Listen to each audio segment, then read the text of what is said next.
भारत के अंदर ही भारत की बेटियां अगर पाकिस्तान में जाकर के शादियां करेंगी, बच्चे यहां पैदा करेंगी, कल को अगर भारत पाकिस्तान पर कोई हमला करता है तो वो अपने शोहर को बचाने के लिए उतरेंगी या भारत का पक्ष लेंगी?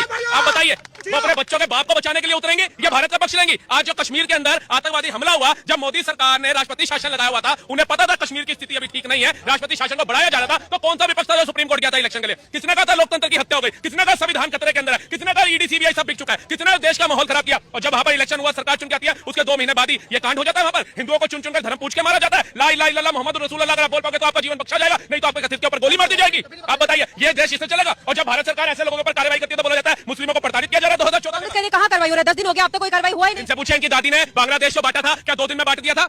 93,000 सैनिकों ने जो आत्मसमर्पण किया था, 1.5-2 महीने तक युद्ध चला था, तब जाकर के किया था, एक दिन में नहीं कर दिया था। लादेन जो बिल्डिंग में घुस गया था अमेरिका की, क्या ओबामा ने दूसरे दिन जाकर के वहां पे हमला बोल दिया था लादेन को मारने के लिए? बताइए, भारत के हर एक राज्य में बम फट रहे थे, कांग्रेस ने कितनी जल्दी फैसला लिया था? बताइए, है हमास के साथ जो युद्ध चल रहा है इजराइल का, इजराइल के आगे हमास टिकता है, फिलिस्तीन टिकता है, लेकिन कितने 3 से 6 महीने हो गए अभी तक चल रहा है। यूक्रेन रूस का युद्ध चल रहा है, रशिया के आगे कौन है? 5,000 से ज्यादा उसके पास परमाणु शक्तियां, और यूक्रेन के पास एक भी नहीं है, फिर भी 3 साल से हम देख रहे हैं युद्ध चल रहा है। खत्म कर दिया, एक प्रोटोकॉल होता है। ये 140 करोड़ आवाम जो जनता है ना, इसको भी नरेंद्र मोदी ने देखना है। नरेंद्र मोदी प्रधानमंत्री है, किसी क्षेत्र के निगम पार्षद नहीं है कि सीवर का ढक्कन हट गया और बदलवाना उनको पकड़ लोगे। उन्होंने इंटरनेशनल मुद्दे देखने और जो सी भाषा में वो समझ सकता है उसको उस भाषा में समझाया जाएगा। हमारी जल सेना हो, वायु सेना हो, थल सेना हो, तीनों को छूट दे दी गई है। कम से कम अपने प्रधानमंत्री पर यकीन रखो। जिसके कहने पे तुमने अग्निवीर योजना का बहिष्कार करना शुरू कर दिया था ना, आज जाकर के पूछ रहा हूं मां बाप से, मुर्शिदाबाद के अंदर जो है वो सोच रहे होंगे कि हमारे घर में शायद अग्निवीर का जवान होता तो हमें पलायन ना करना पड़ता। वो 26 लोग जो मारे गए, उनमें अगर 2-4 भी अग्निवीर के जवान होते तो शायद 26 लोगों की शहादत नहीं होती। वो 26 में से 4-5 अग्निवीर के जवान उनको जवाब देना ज्यादा सक्षम समझते। किन्होंने विरोध किया? हर एक चीज का विरोध विपक्ष करता है भारत के अंदर।